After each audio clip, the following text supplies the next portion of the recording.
Jadi kalau kita bilang tidak ada perempuan, tidak ada laki-laki, itu bukan berarti saudara terkasih dalam Tuhan soal jenis kelamin, tidak ada suku Yahudi, Yunani, itu bukan soal suku, tapi soal konsep, soal pemahaman. Karena banyak orang tuh bikin perpecahan yang tidak mau satu tujuan itu karena model-model begitu. Udah saya laki-laki, kami sudah laki-laki itu, kami laki-laki itu tidak bisa main-main. Sedikit-sedikit, ini kan gila. Nah bisa kalau kamu dalam Kristus tidak bisa begitu lagi. Saudara yang terkasih dalam Kristus itu mesti firman. Oh kami orang Yunani, itu ini. Kami ini pemikir filsuf. Itu Yunani, terkenal dengan cendekiawan, pemikir yang hebat. Tapi kalau sudah tidak boleh, kamu sudah dalam gereja, dukung otak filsuf itu kasih kali sana. Masuk di gereja Kristus, firman, kebenaran, tidak boleh pakai dukung kebiasaan. Yahudi datang lagi bilang, luar datang, kami dihukum Taurat, kan dari dulu. Ya sudah, ya kan nenek moyang ketemu langsung dengan Tuhan Allah, Abraham, Isa, segala macam. Ya sudah, kamu kapan baru datang? Tidak ada. Paulus bilang sekali lagi, tidak ada, itu geser saja. Semua mesti lihat kepada Kristus. Lihat kepada Kristus. Saudara terkasih, barbar datang lagi dengan dia punya. Skit datang lagi dengan dia punya. Kami menyembah berhala. Kami punya Tuhan begini, kami punya Tuhan begitu. Kami harus bikin ini, bikin itu. Paulus bilang, tidak ada. Semua dalam Kristus. Lihat kepada Kristus. Itu maksudnya. Jadi bukan soal kelompok ya, suku bukan hanya itu. Ini soal konsep. Selamat datang di channel YouTube Pendeta Ebenezer Playmo. Jangan lupa subscribe.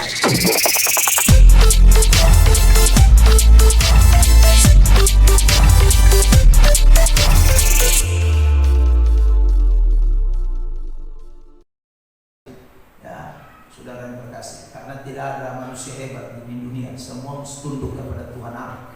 Ya, tidak ada pembesar apapun yang berani lawan Tuhan. Saudara yang terkasih dalam Tuhan, doktrin yang kita masih perhatikan adalah pneumatologi atau ajaran mengenai Roh Kudus, doktrin mengenai Roh Kudus. Dan hari ini kita sudah masuk pada bagian yang ketiga dari pembahasan kita mengenai doktrin ini. Hal-hal yang kita sudah pelajari, bahkan yang akan kita pelajari di dalam doktrin mengenai Roh Kudus, saudara yang terkasih di dalam Tuhan, adalah yang pertama, kita sudah melihat tentang pribadi dan keilahian dari Roh Kudus. Itu yang pertama, pribadi dan keilahian dari Roh Kudus. Jadi Roh Kudus itu adalah satu pribadi. Satu pribadi itu ditandai karena dia punya pikiran, akal, budi yang tak terbatas.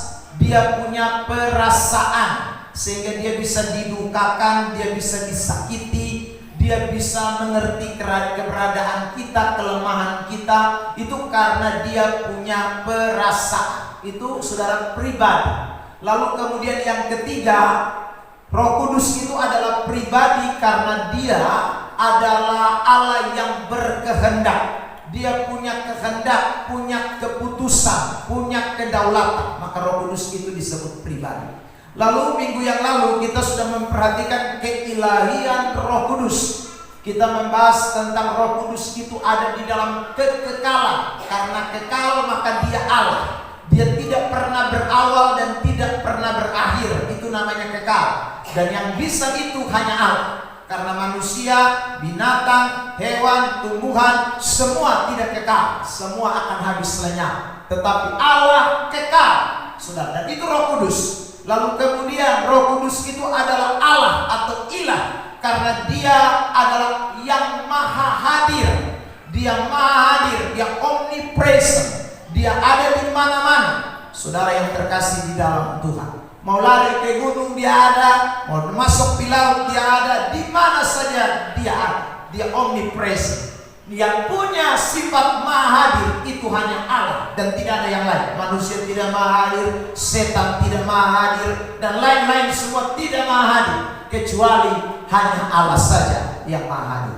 Lalu kemudian dia adalah omniscience atau maha tahu, saudara. Jadi segala sesuatu dia tahu, saudara. Mau yang terselidiki oleh manusia, bahkan yang tak terselidiki, tak terselami, dia dia tahu karena dia adalah Allah, itu Roh Kudus. Lalu dia omnipoten, atau dia itu adalah Allah yang maha kuasa. Karena itu kalau orang terima Roh Kudus, dia dapat kuasa, dia dapat tenaga, dia dapat kekuatan.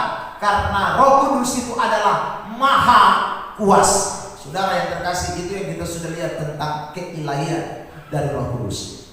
Lalu bagian yang kedua yang mau disoroti adalah tentang pekerjaan Roh Kudus dalam karya keselamatan. Saudara yang terkasih, lalu nanti di bagian yang ketiga kita akan memperhatikan baptisan dan kepenuhan Roh Kudus. Hari ini saudara, saya akan membahas 2 dan 3. Kenapa 2 dan 3? Karena 2 ini akan sekedar saya ingatkan kembali, karena saya sudah bicara banyak di dalam doktrin soteriologi, pekerjaan Roh Kudus dalam keselamatan. Jadi nanti saya tidak panjang di dalam bagian kedua. Saya lebih fokus nanti kepada baptisan dan kepenuhan Roh Kudus. Nah, bagian yang ketiga ini, baptisan dan kepenuhan Roh Kudus juga berulang-ulang kali di gereja ini saya berkhotbah tentang kepenuhan Roh Kudus. Saya lihat kemarin di slide yang tahun 2024 itu saya khotbah hampir 6 seri apa 7 ya saudara, tentang anak terang harus penuh Roh Kudus. Itu rentetan tahun lalu pas peristiwa Pentakosta juga, saya ingat saudara yang terkasih dalam Tuhan. Jadi nanti kepenuhan Roh Kudus pun saya tidak akan bicara ulang lagi. Saya akan fokus kepada baptisan Roh Kudus. Lalu kemudian yang keempat, kita akan lihat nanti karunia Roh Kudus. 5 Roh Kudus dan firman Tuhan. 6 Roh Kudus dalam gereja dan sakramen. Lalu 7 dosa terhadap Roh Kudus. Ini adalah pembahasan-pembahasan yang akan kita temukan sepanjang khotbah mengenai doktrin soteriologi. Oke, kita masuk pada pekerjaan Roh Kudus dalam karya keselamatan. Bapak Ibu Saudara yang terkasih di dalam Tuhan, saya ingatkan kembali kepada kita apa yang sudah kita pelajari tentang Roh Kudus yang bekerja dalam karya keselamatan. Saudara, ada beberapa peranan penting yang kita bisa lihat dari karya Roh Kudus di dalam pekerjaan keselamatan atau karya keselamatan yang dikerjakan oleh Roh Kudus itu, oleh Tuhan Yesus. Apa saja yang Roh Kudus lakukan di dalam karya keselamatan penebusan yang dikerjakan oleh anak, yaitu Tuhan Yesus Kristus itu? Yang pertama, Roh Kudus itu melahirbarukan seseorang, atau yang kita sebut dengan regeneration. Jadi saya sudah jelaskan panjang lebar. 2, Roh Kudus itu membenarkan kita, justification. 3, Roh Kudus itu mengangkat kita juga menjadi anak-anak Allah atau adopsi. Saudara yang terkasih dalam Tuhan. 4, Roh Kudus itu juga ada pada karya sanctification atau pengudusan. Roh Kudus juga itu berkarya pada waktu kita beriman, faith, dan juga waktu kita mengalami pertobatan, conversion. Saudara, itu Roh Kudus bekerja di sana. Lalu kemudian 6, Roh Kudus itu juga yang memberikan glorification, atau saudaraku lebih tepatnya present glory, glory yang sekarang, kemuliaan yang sekarang. Karena Roh Kudus itu juga disebut Roh kemuliaan. Itu kita sudah bahas panjang lebar di dalam doktrin tentang soteriologi.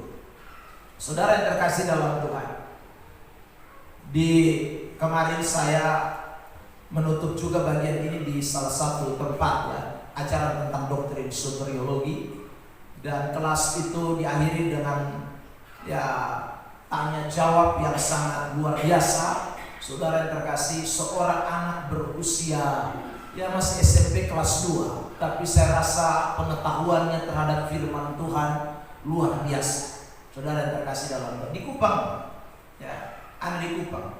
Saudara yang terkasih dalam Tuhan, dalam tanya jawab itu dia memberikan pertanyaan-pertanyaan yang bagi saya cukup kritis. Anak sekelas SMP kelas 2, saudara yang terkasih dalam Tuhan, tapi pemahamannya seputaran tentang karya keselamatan, wah, saya rasa cukup tinggi, saudara. Ya, dari pertanyaan-pertanyaan yang dia ajukan, ayat-ayat yang dia kutip, saudaraku, sepanjang saya khotbah ajaran tentang keselamatan, dia rupanya sangat fokus. Dia betul-betul memberi perhatian khusus. saudara yang terkasih dalam Tuhan. Ya. Jadi waktu saya buka ruang diskusi, ruang pertanyaan, saudaraku, dia memberikan pertanyaan-pertanyaan yang luar biasa. Saya tanya, adik kelas berapa? Dia bilang SMP kelas 2. Lu masih SMP kelas 2, selalu cara belajar Alkitab begini nih, lu akan jadi orang yang luar biasa dipakai Tuhan, pasti. Saudara yang terkasih dalam Tuhan, ya. Ayat-ayat dia hafal banyak, saudara yang terkasih. Dan saya senang sekali waktu bisa berdiskusi dengan mereka, terutama dengan anak ini, saudaraku, ya. Papa mamanya kasih nama dia Yosua. Saya bilang, belum nama ini cocok, ya, cocok betul-betul. Sebab beta kenal Yosua banyak. Yosua separuh tukang mabak lalu melubah. Lu memang Yosua pas betul-betul. Iya, saudara terkasih dalam Tuhan. Pintar anak, betul-betul pintar. Saudara, dia sekolah di Dian Harapan, ya, sekolah yang cukup terkenal, ya, sekolah nomor 1 di Kota Kupang sekarang, Dian Harapan. Saudara terkasih dalam Tuhan. Jadi anak bagus, jadi bukan hanya belajar sekuler, tapi belajar Alkitab juga senang, cinta Alkitab. Wah, mantap, saudara yang terkasih. Jadi itu yang kita sudah lihat, maka saya tidak ulang-ulang lagi soal ini, Roh Kudus itu. Dan saudara, mereka minta saya untuk akhirnya kita akan buka lagi ruang tanya jawab diskusi pada minggu yang akan datang di tempat itu, saudara, karena masih ada banyak hal yang perlu dibahas, perlu disampaikan, saudara yang terkasih di dalam Tuhan. Ya, baik, kita akan memperhatikan bagian 3 ini tentang baptisan Roh Kudus. Ini yang akan menjadi sorotan dan kepenuhan Roh Kudus. Nah, saudara, baptisan Roh Kudus dan kepenuhan Roh Kudus itu berbeda. Ada suatu perbedaan, ya saudara. Jadi dua istilah ini sama-sama muncul di dalam Alkitab. Jadi kalau kita belajar firman Tuhan di Perjanjian Baru, ada istilah yang namanya baptisan Roh Kudus, tetapi juga ada istilah yang namanya kepenuhan Roh Kudus. Ini dua istilah yang berbeda, meskipun artinya itu mirip-mirip, saudara yang terkasih dalam Tuhan. Jadi saya ulang lagi, kalau bicara soal baptisan Roh Kudus dengan kepenuhan Roh Kudus, itu artinya itu hampir mirip. Mengapa hampir mirip, saudara? Karena bicara baptisan itu artinya ditenggelamkan ke dalam atau dipenuhkan ke dalam sesuatu. Kalau baptisan air, maka orang ditenggelamkan di dalam air atau dipenuhkan dengan air, saudara yang terkasih di dalam Tuhan. Nah, kalau baptisan Roh Kudus, maka artinya juga demikian, ditenggelamkan ke dalam Roh Kudus atau dipenuhkan dengan Roh Kudus. Ini istilah yang sekali lagi kita temukan. Tetapi dalam prakteknya, baptisan air dan kepenuhan Roh Kudus itu praktek yang berbeda, saudara yang terkasih. Dalam kerjanya, di dalam saudaraku tugas atau perihal yang akan terjadi dalam seseorang, itu baptisan Roh Kudus dengan kepenuhan Roh Kudus itu berbeda. Maka seringkali orang salah mengerti, sehingga orang pikir baptisan Roh Kudus itu adalah kepenuhan Roh Kudus. No. Baptisan Roh Kudus bukan kepenuhan Roh Kudus. Baptisan Roh Kudus itu, saya mau sampaikan kepada kita, itu adalah sesuatu peristiwa yang terjadi di awal, ya. Jadi baptisan Roh Kudus itu terjadi di awal, dan itu hanya terjadi satu kali waktu seseorang menjadi percaya kepada Kristus. Jadi waktu Anda terima Yesus, begitu percaya sungguh kepada Yesus, maka Roh Kudus itu membaptis kita. Roh Kudus itu saudara hadir di dalam hidup kita. Roh Kudus itu kemudian menguasai pribadi kita. Itu baptisan Roh Kudus. Makanya saudara yang terkasih, orang yang Kristen sejati itu sejak dia pertama kali jadi Kristen, Roh Kudus ada. Ya. Itu kecuali dia Kristen sejati. Tapi kalau dia Kristennya nggak sejati, atau Kristennya pura-pura, Kristennya asal-asalan, Kristennya bukan Kristen sungguh-sungguh, maka dia tidak pasti mengalami baptisan Roh Kudus. Pasti tidak. Baptisan air bisa, tapi baptisan Roh Kudus tidak bisa. Mengapa baptisan Roh Kudus itu tidak bisa kepada orang yang tidak percaya sungguh kepada Kristus? Karena yang baptis kita dengan Roh Kudus itu hanyalah alasan manusia tidak bisa membaptis orang dengan Roh Kudus. Nah, bagaimana mungkin, saudara? Kalau saya Tuhan Allah, maka saya kan pasti tahu, lu belum boleh baptis karena lu belum bertobat, maka saya tidak izinkan saudara baptis air. Tapi kan persoalan saya itu manusia. Saudara yang terkasih, yang tidak tahu manusia yang lain, sehingga saya bisa baptis orang salah, bisa. Meskipun orang tidak bertobat, tapi ketika dia datang dia bilang, Bapak, saya sudah menyerahkan hidup saya sungguh-sungguh kepada Tuhan. Nah, kan kita hanya cuma lihat pengakuannya.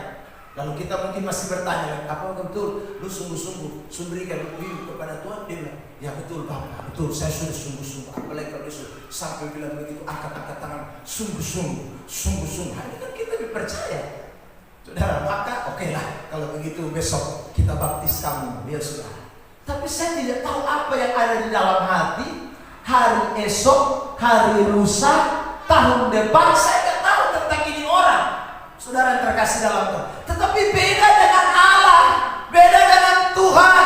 Kalau Tuhan, saudara yang terkasih dalam Tuhan, dia mau baptis seseorang dengan Roh Kudusnya, dia tahu persis lu punya hidup hari ini, lu punya hati karmana, 1 tahun ke depan bagaimana, 2 tahun ke depan bagaimana, bahkan sampai akhir hidupmu Tuhan sudah tahu semua. Jadi dia tidak mungkin baptis salah, dia tidak mungkin kasih Roh Kudus salah, tidak mungkin. Saudara yang terkasih dalam Tuhan.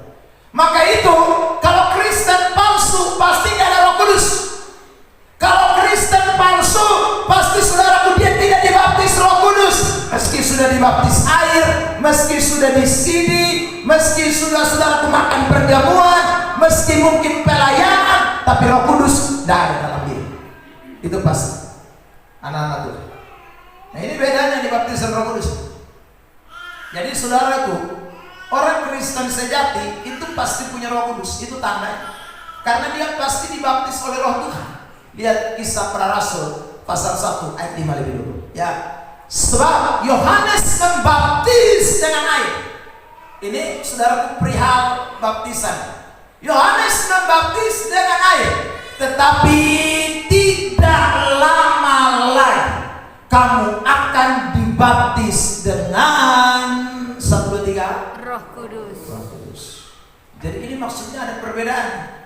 Kalau baptisan air manusia, Yohanes itu perwakilan dari manusia yang melakukan, maka baptisan Roh Kudus tidak di situ dikatakan, tetapi tidak lama lagi kamu akan dibaptis dengan Roh Kudus oleh Petrus, oleh apalagi Paulus. Nah, ada saudara terkasih dalam itu oleh Roh Kudus mutlak.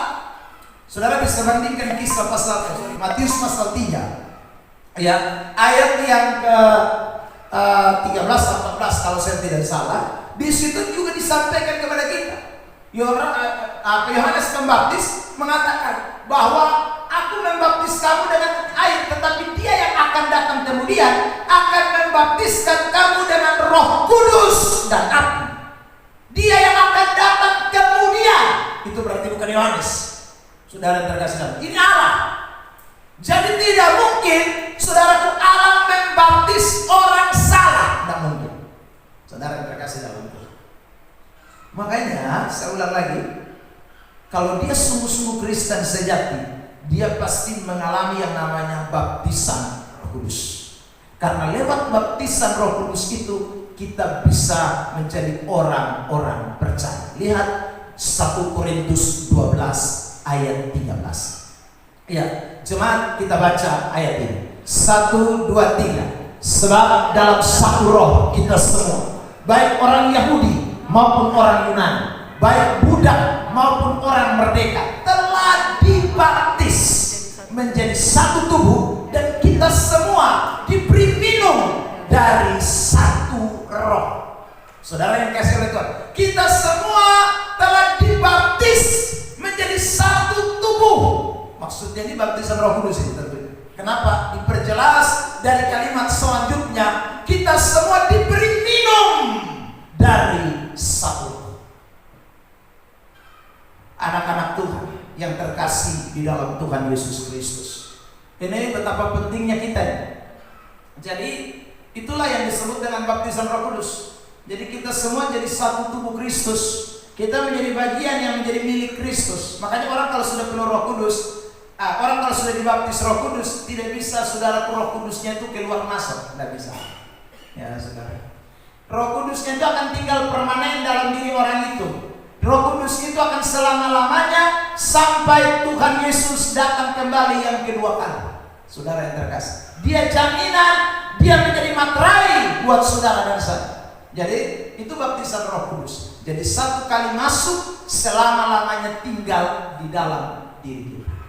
Makanya saudara, kalau altar call, ya, waktu altar call, lalu kemudian saudara yang terkasih, pengkhotbah atau pemberita Injil bilang begini, saudara yang mau mengalami baptisan Roh Kudus, ya, coba angkat tanganmu, saudara.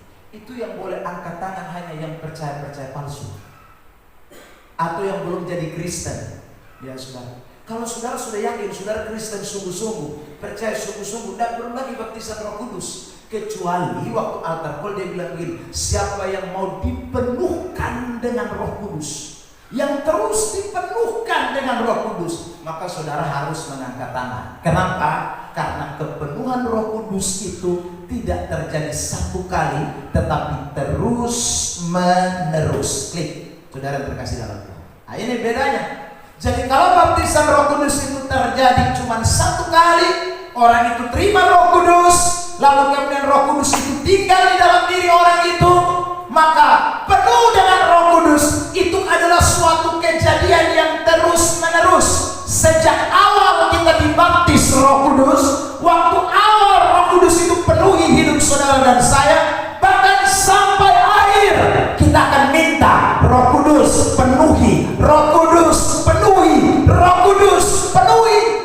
Sebab saudara yang terkasih di dalam Tuhan, ada orang-orang Kristen tertentu yang setelah dibaptis oleh Roh Kudus, lalu dia kemudian tidak lagi mengalami yang namanya kepenuhan Roh Kudus. Apakah Roh Kudus tinggalkan dia? Tidak. Roh Kudusnya ada di dalam dirinya, tapi dia padamkan. Dia padamkan, dia nonaktifkan. Sama seperti Anda pegang handphone, tetapi itu handphonenya ada, tetapi saudara yang terkasih, Anda nonaktifkan atau kasih mati. Saudara yang terkasih dalam Tuhan. Jadi HP-nya tetap ada, tapi HP-nya nggak berfungsi. HP-nya tidak bisa dipakai, HP-nya tidak bisa digunakan. Itu namanya saudara nonaktif. Nah, banyak orang Kristen itu begitu. Roh Kudusnya sudah ada dalam hidup kita. Roh Kudusnya ada di dalam diri saudara dan saya, karena kita menerima baptisan Roh. Tetapi kita kemudian memadamkan. Lihat 1 Tesalonika 5. Perhatikan, saudara yang terkasih dalam Tuhan. Makanya ada peringatan ini, ayat 19 ya, tampilkan di layar isi worship. 1 Tesalonika 5 ayat yang ke-19.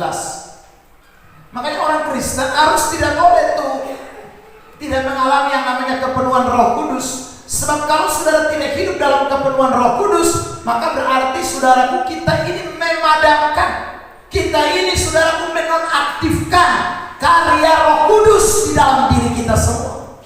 Ya. Padahal Roh Kudus itu mau berkarya nih, Roh Kudus itu mau bekerja nih, Roh Kudus itu mau melakukan sesuatu, memimpin hidup kita. Tetapi karena kita menonaktifkan atau kita memberhentikan, kita memadamkan bahasa kita, maka Roh Kudus itu tidak bekerja. Tampil cepat sedikit. 1 Tesalonika 5:19. Dengar, pasang telinga di sini. Janganlah padamkan roh. Itu, saudara. Jadi rohnya ada dalam diri kita, tapi orang itu tidak mengalami yang namanya penuh Roh Kudus. Roh Kudusnya dibikin jadi saudaraku nonaktif, tidak bekerja, tidak bergerak. Di bagian lain Efesus 5 ayat yang ke-14 kan, jangan mendukakan Roh Kudus.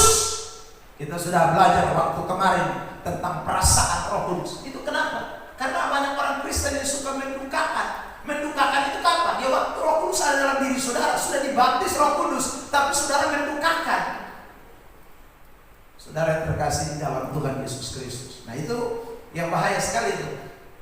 Jadi anak-anak Tuhan Karena itu orang Kristen harus terus mengalami yang namanya kepenuhan roh, kepenuhan roh, kepenuhan roh, kepenuhan roh.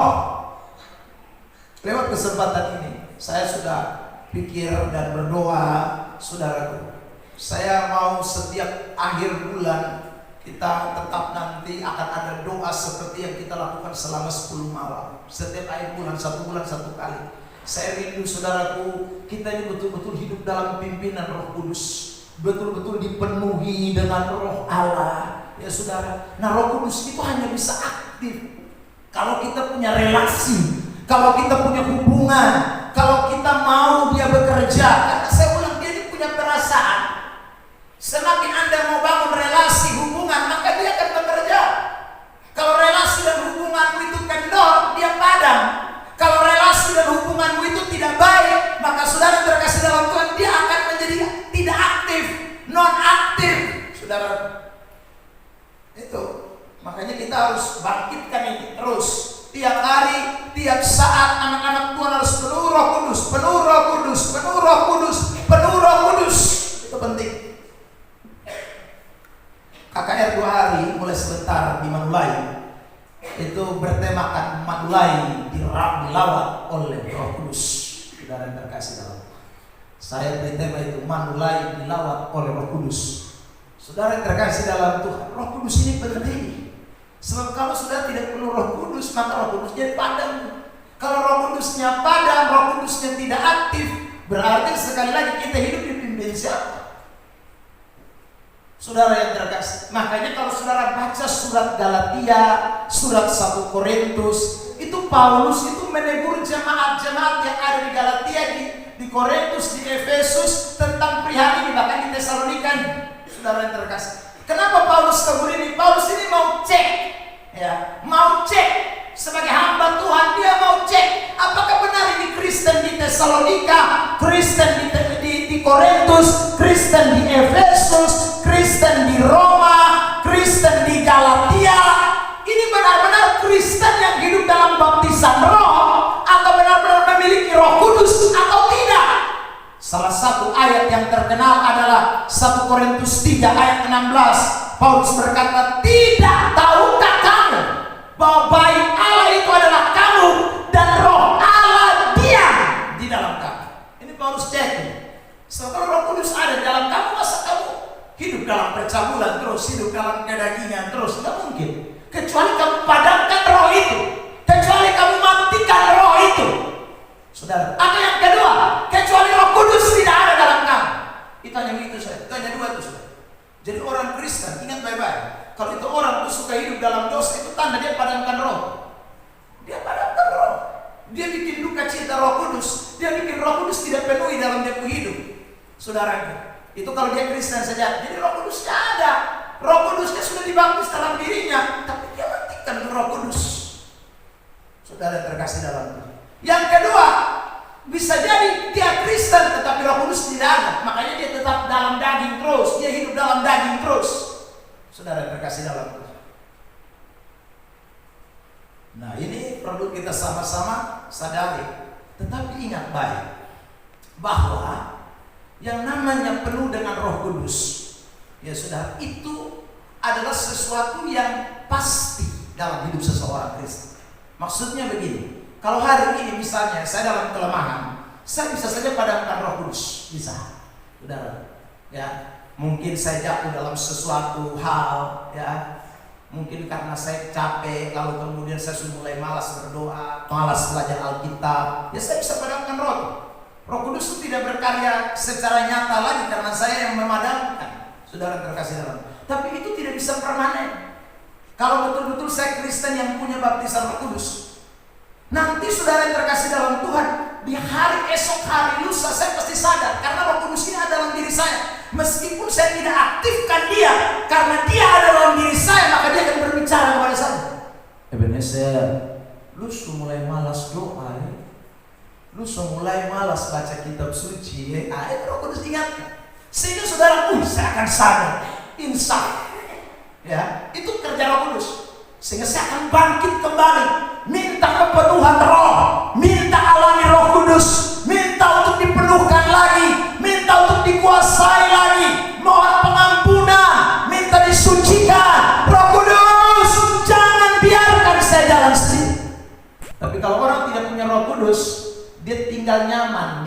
kedagingan. Itu pasti. Karena tidak ada yang kasih tahu dia. Saudara yang terkasih dalam Tuhan, tidak ada yang kasih ingat dia. Dia akan nyaman sekali. Dengan dosa itu dia nyaman. Maka saya mau bilang begini, sudah dengar baik. Saya karena masih konteks ini, yang main handphone. Kalau Anda ada Roh Kudus tuh, Roh Kudus akan ngomong, jangan HP. Loh, saya jujur, saya manusia ya. Saudara yang terkasih, masih manusia. Kadang-kadang saya dalam suatu ibadah tertentu, ya, saudara, orang lagi khotbah, saya bisa buka Facebook, bisa. Saya bisa buka WA, bisa. Saudara yang terkasih. Tapi begitu WA, bukan. Tiba-tiba, saudara akan dapat sesuatu teguran dari dalam diri. Itu pasti tuh, saudara. Teguran dari dalam diri, karena Roh Kudus ini ada. Roh Kudus ini sudah ada dalam diri kita, sudah dibaptiskan dalam diri saudara dan saya. Sehingga saudara Roh Kudus akan bicara, jangan. Dengan lembut, jangan. Langsung sadar, buka HP untuk lihat Alkitab. Sadar, saudara terkasih dalam Tuhan. Kadang kalau saya sudah capek, saudara pun terkasih dalam Tuhan. Ya, sungguh ya, kalau di persekutuan doa itu kan doa 3 beban itu cukup lama. Apalagi kalau yang doa itu dia sudah biasa. Saudara, ini kalau doa 3 beban itu kan doa bangsa negara, doa untuk pelayanan pekerjaan Tuhan, lalu kemudian doa untuk orang-orang yang terpenjara, orang-orang yang di panti-panti. Saudara, itu doa sosial. Orang sakit, nah itu kita doakan dalam doa 3 beban. Saudara, kalau dia ini sudah terbiasa dalam doa 3 beban, lu akan lihat dia doa ini setengah jam di sini. Sebab bangsa negara dia akan sebut mulai dari presiden, wakil presiden, turun di menteri-menteri, sampai di kepala desa, RT, RW disebut semua. Nah, saudara bisa bayangkan kalau ada 30 berapa provinsi ini, ya, dia akan sebut semua kalau isu pasti. Itu kadang-kadang kalau saya sudah capek, saudara, saya menanti.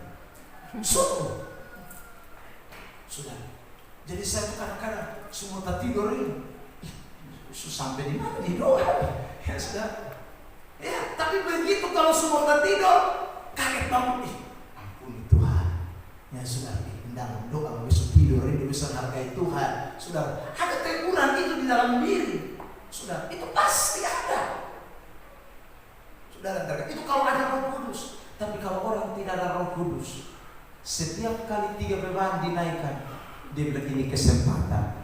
Apalagi dia tahu yang sekali ini yang doa, maka dia akan sono bye-bye. Ya saudara, itu saya pernah lihat orang pas doa 3 beban setengah jam lebih, 1 ngorok. Saudara, dia sampai ngomong ini. Itu mungkin sudah biasa mengkali ya saudara. Kalau kita sekali lagi lemah itu pasti tidak ada orang gak lemah itu munafik. Saya bilang kalau orang tidak lemah itu dia munafik. Saudara, semua manusia ini pasti ada pada titik kelemahan. Tapi saya ulang, ada Roh Kudus. Kalau Roh Kudus ada dalam hidup saudara, tandanya saudara tidak akan tinggal di dalam kelemahan. Saudara tidak akan tinggal di dalam keterpurukan. Saudara tidak tinggal di dalam dosa.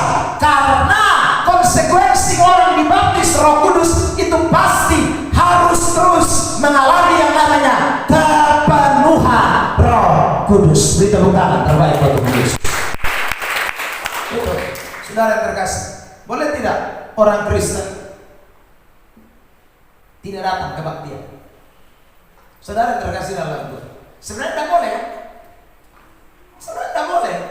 Karena kita berfirman banyak, jangan tinggalkan pertemuan-pertemuan ibadah. Banyak ayat-ayat itu saudara, suruh kita mesti ibadah rajin. Tapi sudah dalam satu posisi tertentu, kita ini kan ada punya titik kelemahan. Ya saudara yang terkasih, ada pada titik kelemahan. Yang mana mungkin saudara, ya boleh saya bilang, satu kali saudara lemah. Ya, ini bukan berarti saya berikan ruang untuk orang tidak ibadah, bukan. Tapi dalam kemanusiaan seseorang, saudara, itu bisa saja dia absen 1 kali, saudara yang terkasih. Tapi itu tidak jadi kebiasaan. Itu tidak jadi sesuatu yang dia jadikan habit. Ya, sudah jadi tren gaya hidupnya.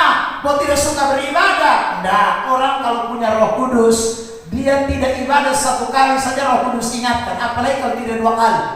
Apalagi kalau sudah 3 kali. Roh Kudus akan bikin dia terganggu. Pasti. Saudara terkasih, pasti Roh akan terus bicara dalam hatinya. Roh itu akan terus kasih tahu, jangan malas, jangan mundur, jangan si Roh Kudus sampai, sehingga orang itu akan tidak bisa tahan. Karena itu dia, saudara akan kembali penuh Roh Tuhan, akan kembali penuh Roh Kudus, akan kembali penuh Roh Kudus. Makanya saudaraku, saya ulang lagi, penuh Roh Kudus tidak terjadi satu kali, tetapi terus menerus dari awal sampai akhir. Saya tunjukkan beberapa ayat mendasar ini. Saudara lihat kitab Kisah pasal Efesus 5 ayat 18 dulu. Ya, baru nanti Kisah 2. Efesus 5:18, dan janganlah kamu mabuk oleh anggur, karena anggur menimbulkan hawa nafsu, tapi hendaklah kamu penuh dengan Roh Kudus. Kata penuh Roh Kudus itu ditulis dalam bentuk present tense, artinya terus menerus, tidak satu kali. Next, ini buktinya Kisah 2 ayat 4. Kita lihat Kisah 2 ayat 4. Jemaat 1, 2, 3. Maka penuhlah mereka dengan Roh Kudus, lalu mereka mulai berkata-kata dalam bahasa-bahasa lain, seperti yang diberikan oleh Roh itu kepada mereka untuk mengatakannya. Ayat pasal 4 ayat 31. Jadi di pasal 2 mereka sudah penuh Roh Kudus. Kalau penuh Roh Kudus satu kali, maka pasal 4 tidak perlu ada. Tapi di pasal 4 kembali dikatakan ayat 31. 1, 2, 3. Dan ketika mereka sedang berdoa, bergoyanglah tempat mereka berkumpul itu, dan mereka semua penuh dengan Roh Kudus, lalu memberitakan firman Allah dengan berani. Padahal di Kisah 2 mereka sudah penuh Roh Kudus. Tapi di Kisah 4 kembali lagi ada pernyataan penuh dengan Roh Kudus. Itu berarti penuh Roh Kudus memang tidak satu kali, tapi terus menerus, berulang-ulang kali. Nah, makanya anak-anak Tuhan, sekali lagi kita butuh jaga kepenuhan Roh Tuhan itu. Caranya adalah berdoa, caranya adalah dalam pujian penyembahan. Itu kita menjaga konsistennya Roh Tuhan di dalam hidup kita. Roh Tuhan, jangan saya tidak mengaktifkan kamu dalam hidup saya. Saya harus terus mengaktifkan Roh Kudus di dalam hidup ini. Itu tanda bahwa kita ada baptisan yang namanya Roh Kudus, kepenuhan Roh Kudus, saudara terkasih dalam Tuhan. Nah, kita akan lihat yang berikutnya adalah bahwa baptisan dan kepenuhan Roh Kudus itu membuktikan kekristenan sejati. Ya, saudara. Itu membuktikan bahwa kita ini Kristen sejati itu karena ada baptisan Roh Kudus dan kepenuhan Roh Kudus. Makanya tadi saya bilang, baptisan Roh Kudus itu memang terjadi satu kali, tetapi itu tidak berarti bahwa saudara yang terkasih, orang yang dibaptis Roh Kudus itu kemudian Roh Kudusnya pasif terus. Tidak. Dia pasif bisa sekali-kali atau sewaktu-waktu. Non-aktifnya bisa terjadi, tetapi non-aktifnya itu sewaktu-waktu, sekali-kali, tapi tidak terus-menerus. Sebab kalau terus-menerus itu tandanya bahwa dia tidak punya Roh Kudus. Kembali, saudara yang terkasih di dalam Tuhan Yesus, tidak mungkin kan seorang beli handphone, lalu handphonenya itu saudara dia tidak gunakan sama sekali. Dia yang penting beta ada HB. Jadi dia nonaktifkan terus. Saudara yang terkasih dalam Tuhan, kemana-mana dia bawa, ada HP, ada, tapi kok beta telepon tidak masuk. Beta memang suruh hidup, beta pegang satu. Hanya orang gila memang setengah. Ya sudah. Orang kalau punya handphone sekali-kali dia bisa nonaktifkan. Mungkin saudara terkasih dalam Tuhan karena ada kesibukan. Ya bahkan ada orang-orang tertentu kan kalau malam hari dia mau istirahat, dia tidur, HP-nya dia matikan total. Saudara saya mau kenal orang itu begitu. Dia matikan total, besok pagi baru dia kasih nyala. Saudara terkasih, dia tidak mau diganggu. Loh itu saudara tuh salah, nggak salah, itu suka-suka dia. Tapi dia punya barang, dia pasti pakai, nggak mungkin tidak. Nah, Roh Kudus itu saudara yang terkasih, kalau ada dalam diri kita, tidak mungkin, apalagi dia punya kerja-kerja nyata dalam hidup saudara dan saya, karya-karya nyata dalam hidup saudara, tidak mungkin kita mengaktifkan terus, padamkan terus, itu mustahil. Ya. Jadi orang kalau ada Roh Kudus, dia dibaptis Roh Kudus, saya mengulang penekanan ini, dia mungkin suatu waktu bisa saja dia tidak mengaktifkan itu karena banyak hal yang terjadi, persoalan, masalah, malas, saudaraku, lain hal lagi saudaraku, yang lain mungkin karena tekanan dan sebagainya, saudara terkasih. Tetapi tidak begitu terus. Suatu saat saudaraku, ketika Roh Tuhan itu terus menggema dalam hidupnya, dia pasti akan saudaraku bangkit kembali dan hidup dalam kepenuhan Roh. Saya bacakan beberapa ayat mengenai ini. Roh Kudus itu tinggal selamanya dalam hidup seseorang dan membuktikan bahwa dia adalah Kristen sejati, sehingga orang itu akan terus mengalami yang namanya kepenuhan roh. Roma 8 ayat 9. Tetapi kamu tidak hidup dalam daging, melainkan dalam roh. Jika memang roh Allah diam di dalam kamu. Jadi kalau Roh Kudus ada di dalam kamu, kamu gak bisa hidup dalam daging terus-menerus. Tidak bisa, saudara. Karena kamu akan susah, kamu akan hidupnya tidak tenang. Saya sudah beri kesaksian tentang Agustinus dari Hippo kan. Waktu dia terima Yesus, apakah dia langsung jadi orang Kristen yang bertobat 100%? Tidak. Dia tidak bertobat 100%. Dia masih berkumpul dengan banyak sekali hawa nafsu kenajisan dalam dirinya. Agustinus dari Hippo itu. Ya. Tapi saudara lihat, dengar baik-baik. Roh Tuhan tidak tinggal diam. Bicara terus, bicara terus, bicara terus, bicara terus. Sampai dia akhirnya bingung bagaimana saya bisa keluar dari kedagingan ini. Saya bisa tinggalkan masa lalu, masa gelap saya. Agustinus dari Hippo, dia pikir-pikir saudara. Satu hari ketika dia sedang pikir-pikir di taman tentang bagaimana dia mau berubah dari hidupnya, maka tiba-tiba dengarlah suara nyanyian dari suara tak tahu dari mana, tapi dia mendengarkan lagu anak-anak kecil menyanyikan Tolelege, Tolelege, yang artinya ambillah dan bacalah, ambillah dan bacalah. Dia cari anak kecil itu di mana? Tidak ada anak kecil. Tapi ini pasti suara Tuhan. Dia peka. Wah, ini tidak mungkin ini. Masa tiba-tiba saya dengar ada lagu Tolelege, Tolelege. Saya lagi mikir bagaimana tinggalkan kemabukan, bagaimana tinggalkan perjudian, bagaimana tinggalkan persinahan. Saya lagi mikir nih. Tiba-tiba lagu Tolelege, Tolelege, Tolelege datang. Cari-cari tak tahu ini suara dari mana. Tapi Agustinus peka. Dia masuk ke dalam rumah, ambil Alkitab. Dia tahu ini Tuhan suruh buka Alkitab. Ambillah dan bacalah, ambillah dan baca. Dia buka dan dia temukan ayat Roma 13 ayat 13 dan ayat 14. Sudah terkasih dalam Tuhan. Ya, yang mengatakan bahwa jangan menyerahkan hidupmu kepada kedagingan, kemabukan, kepada pesta pora dan lain sebagainya. Wah, waktu baca ayat ini, sudah Roh Kudus bekerja dalam diri Agustinus. Agustinus sadar, Tuhan ampuni saya. Saya ternyata selama ini bersalah di hadapan Engkau. Saya harus tinggalkan, saya ambil keputusan. Dia bertobat. Kenapa? Ya karena ada Roh Tuhan. Anak-anak Tuhan. Karena ada Roh Kudus yang sudah baptis dia. Penuhnya saudara terkasih dalam Tuhan belum. Tetapi sekali ketika Roh Kudus ada, Roh Kudus kemah di dalam hati, orang sadar dan akhirnya penuh Roh Kudus. Dia tinggalkan semua kejahatannya, dia ambil keputusan, saudara melayani Tuhan. Ya, dia akhirnya menjadi seorang hamba Tuhan. Itu orang punya Roh Kudus. Tapi beberapa hari ini saudara, kalau nonton di Facebook, di TikTok, ada satu pendeta viral. Ini jelas pendeta tidak ada Roh Kudus di dalam dirinya, pasti. Meskipun kelihatan saudara punya haleluya, haleluya, haleluya. Saudara, tidak ada Roh Kudus. Kenapa saya katakan tidak ada Roh Kudus? Ini kesaksian istrinya. Dia kawin sampai 3 kali. Pendeta kawin sampai 3 kali. Dan istri yang ketiga Islam. Pendeta. Waktu ditanyain sama istri yang ketiga itu, kok kamu tahu tidak dia pendeta? Saya tidak tahu dia pendeta, tapi kamu tahu dia Kristen. Tahu. Tapi dia suka sama saya. Istri yang pertama itu pendeta tiap hari siksa, tampelin, pukul saudara, aniaya gila-gila.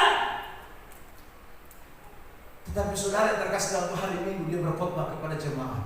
Saudara-saudara yang terkasih, ada amin, haleluya. Istrinya saudara hanya jaga Tuhan. Dia jaga supaya saudara jangan pelayanan itu menjadi hancur. Padahal dia menyembunyikan suatu kepahitan yang sangat dalam. Dia jaga. Saudara terkasih dalam. Tapi akhirnya satu kali terbuka. Ini lagi viral di TikTok, di Facebook. Orang unggah kiri kanan pendeta. Kelainan ini. Dan pasti Roh Kudus tidak ada dalam ini. Saudara terkasih dalam. Boleh tidak seorang pendeta pukul istri? Saya bilang tidak boleh. Tetapi kalau suatu saat dalam kendali yang tidak bisa terkendalikan lalu terjadi dipukul-pukul, saudara terkasih, bisa saja jadi, bisa saja jadi.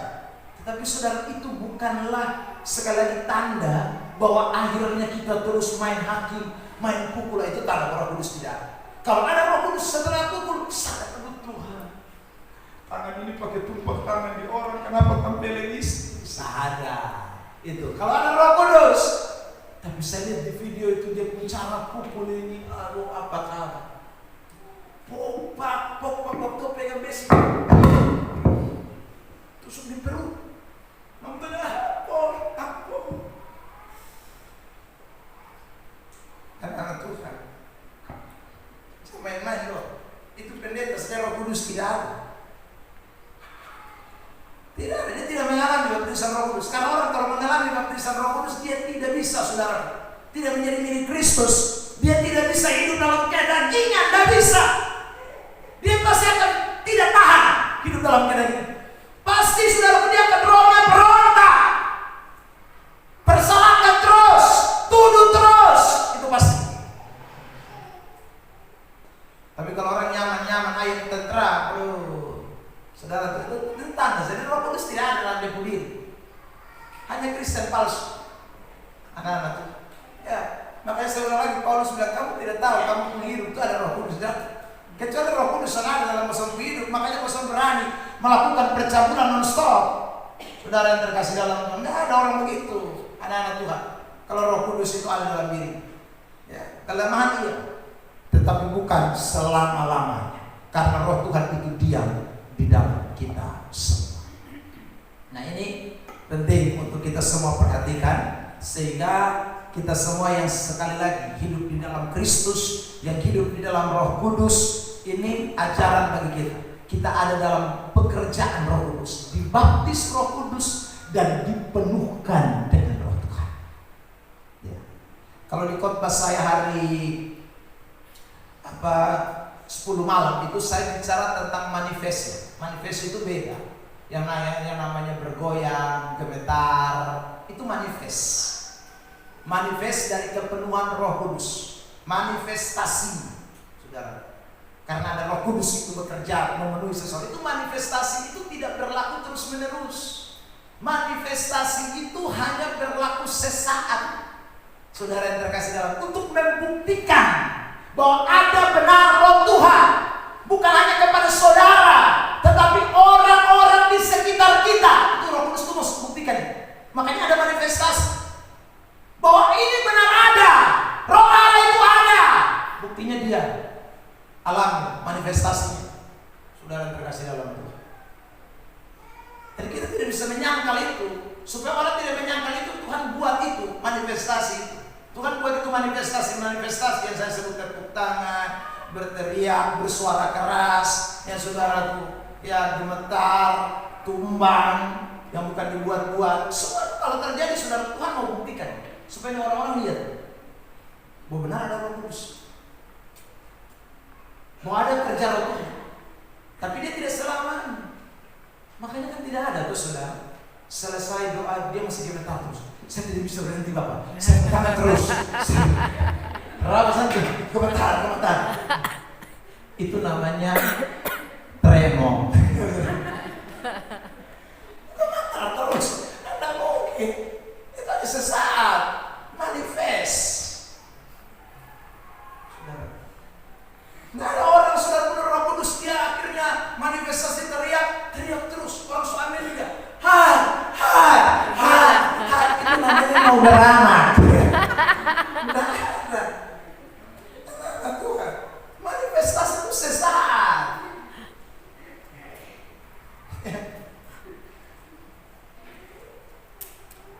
Itu tanda bahwa benar Roh Kudus ada nih. Roh Kudus itu bekerja, bahkan berkarya. Sangat tanda itu bagi saya yang mengalami, tapi juga bagi orang yang melihat. Orang-orang yang tidak merasakan, orang-orang yang tidak mengalami, dia yang benar. Oh Tuhan, Roh Kudus berkarya. Saudara yang terkasih dalam, maka Tuhan pakai orang-orang itu untuk memanifestasikan, untuk menyatakan. Saudara yang terkasih dalam, makanya waktu penuh Roh Kudus kan, di Kisah 2, murid-murid berbahasa roh, ya, untuk membuktikan bahwa ada Roh Kudus, tetapi juga untuk membuat orang-orang yang lihat di situ tahu ada Roh Tuhan. Mereka tidak mengalami manifest, mereka cuma tercengang-cengang, ternganga-nganga, Alkitab bilang, termangu-mangu lihat itu. Mereka tidak alami, tapi mereka tahu, heran mereka, kok mereka bisa berbahasa bahasa kita, bahasa bahasa yang kita tidak paham, mereka tidak pahami, mereka tidak pernah pelajari. Saudara, wah ini bukan main-main, ini ada roh Allah. Ini pasti ada pekerjaan roh Tuhan. Gitu anak-anak Tuhan. Ya.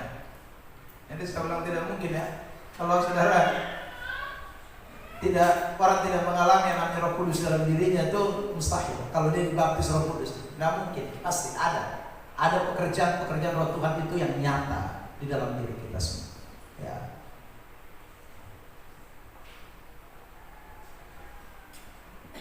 Sekarang kita masuk bagian ini, tanda orang yang sudah alami baptisan Roh Kudus. Ini penting. Supaya kita cek-cek, jangan sampai kita ini belum. Saya berharap nggak ada, semua harus mengalami namanya baptisan Roh. Ya. Yang pertama, saudara yang terkasih dalam Tuhan, orang kalau sudah mengalami baptisan Roh, dia akan menjadi satu dalam tubuh Kristus. Ya. Karena baptisan Roh Kudus itu menyatukan kita.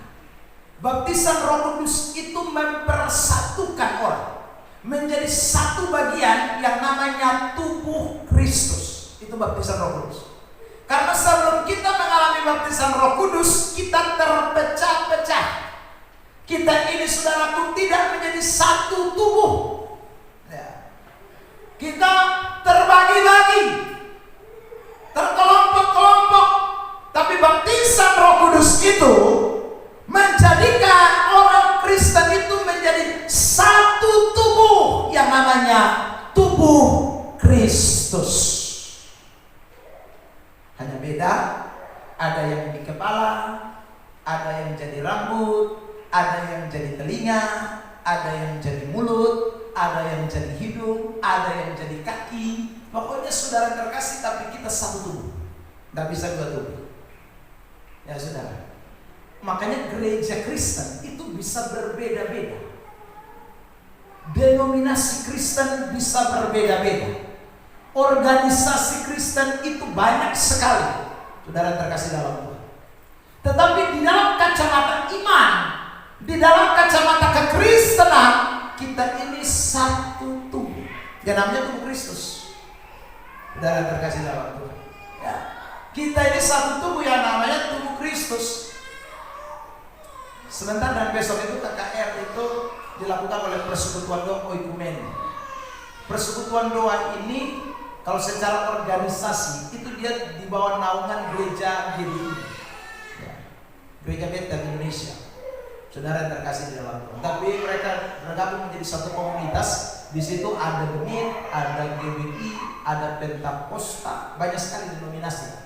Saudara, tergabung di dalam persekutuan ini. Beberapa kali mereka datang ibadah dengan kita di sini. Saudara yang terkasih dalam Tuhan. Ya. Jadi organisasinya beda. Tetapi kita ini menjadi satu tubuh Kristus. Saudara terkasih dalam Tuhan. Kelompok-kelompoknya bisa beda, talentanya beda, karunianya beda, saudara. Tapi kita ini menjadi satu tubuh Kristus.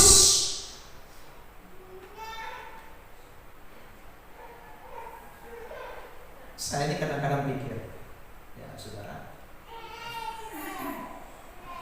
ada orang-orang tertentu yang punya karunia saya rasa luar biasa dipakai Tuhan. Saya mengakui itu karunia yang luar biasa dipakai Tuhan. Ya saudara, saya kadang-kadang itu minder. Ya, minder maksudnya begini. Orang-orang ini kan saya rasa karunianya luar biasa. Ya, seharusnya tuh mereka tidak usah minta doa sama saya. Ya, karena saya rasa kalau karunia lebih, lu doa tumpang tangan sekali orang sembuh. Beta ini kadang-kadang berkali-kali bukan sembuh mati. Ya, saudara terkasih. Tapi saya temukan ada saudaraku, ya beberapa kali tuh mereka datang curhat, ya lalu kemudian cerita mereka punya masalah. Tuh doakan dulu, ya saudara. Padahal ini orang-orang yang saya dipakai Tuhan nih, secara luar biasa dipakai Tuhan.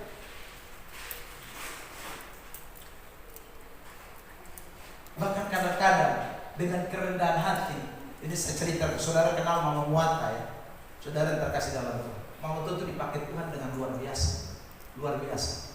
Ya sudah. Tapi berkali-kali mama tua itu suruh saya tumpang tangan atas dia.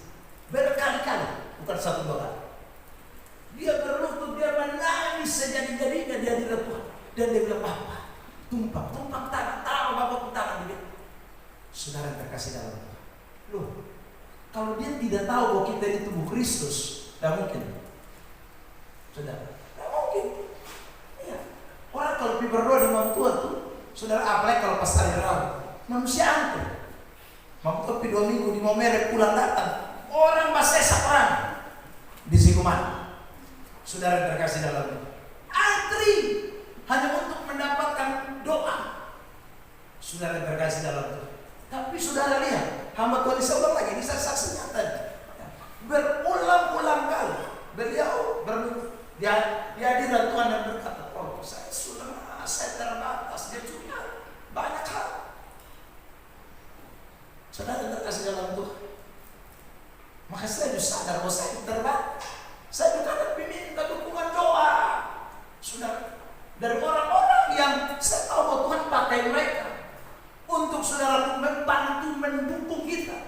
Karena dalam satu kacamata kita semua ini satu tubuh Kristus, tidak terpecah-pecah.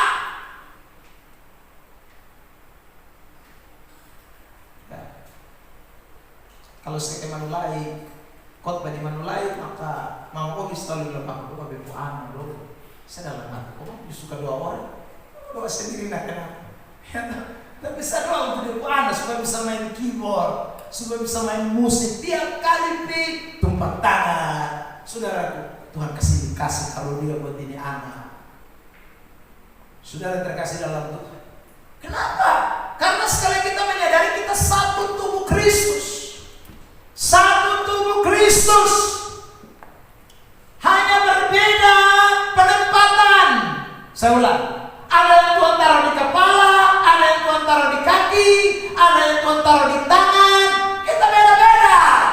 Tapi dalam satu kesatuan yang namanya tubuh Kristus. Ini karena kita mengalami baptisan yang sama nih, baptisan Roh Kudus. Saudara terkasih, orang kalau nggak paham ini bahaya. Gereja akan terpecah-pecah, gereja akan terkotak-kotak, gereja akan menjadi egosentris. Orang akan merasa dia paling superior, dia paling bisa, tanpa orang lain pun dia bisa. Itu bukan tubuh Kristus dan itu bukan orang yang mengalami baptisan Roh. Anak-anak, bukan.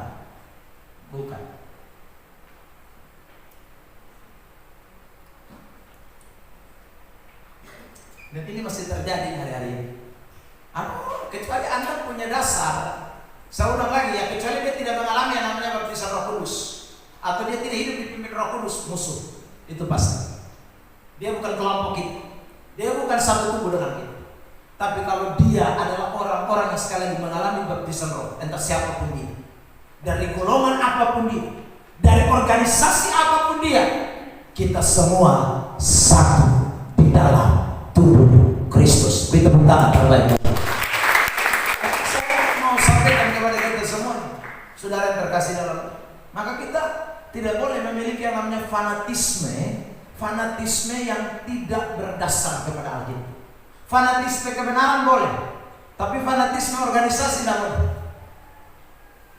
Fanatisme saudara yang terkasih kelompok tidak boleh. Fanatisme kebenaran boleh. Saudara yang terkasih dalam Tuhan, sorry saya bicara ini. Gemita apakah seluruhnya salah? Tidak. Ada yang baik, tapi oknum-oknum tertentu yang gila. Saudara yang terkasih dalam Tuhan, ya, gereja karismatik semua apakah benar? Tidak. Ada oknum-oknum tertentu gila, termasuk yang tadi diomong. Itu pendeta karismatik. Itu bukan pendeta karismatik. Di Facebook belum tulis pendeta karismatik. Saudara terkasih dalam Tuhan, jadi belum jaminan bahwa orang yang satu organisasi dengan kita, dia satu tubuh dengan kita. Belum jaminan. Dia satu gereja dengan kita, lalu dia satu tubuh dengan kita. Belum jaminan. Kalau dia tidak dibaptis Roh Kudus, dia musuh di dalam selimut. Dengar baik. Dia ada di gereja kita,